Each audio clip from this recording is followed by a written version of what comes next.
Hey guys, Vladi here. In this video I'm going to show you how to reset a service light A1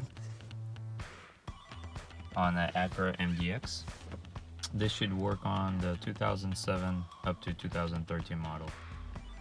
First thing you're going to do is put the key in and turn it to a second position. So 1 and then 2. So you're turning on the ignition.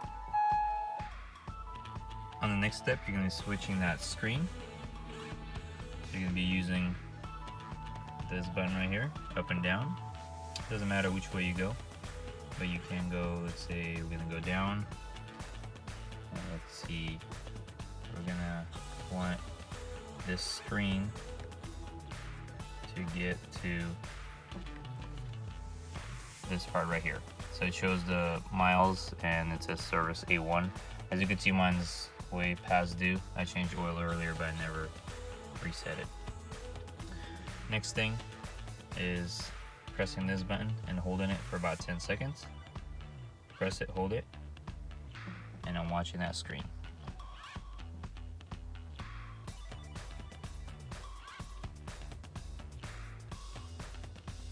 Alright, now it's asking me if I want to reset it or cancel. So it's oil life reset.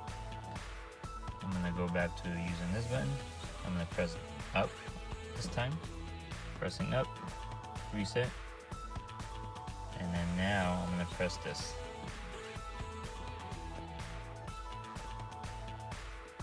And what you want to do is you want to press it and hold it for a couple of seconds. And as you can see, the oil life is at 100% now.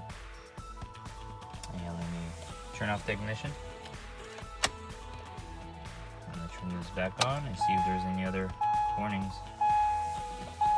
Start the car, oil life's at 100. So my service lights are off. Thanks for watching. Leave a comment if you have any questions and go ahead and subscribe. Thanks a lot. See you guys.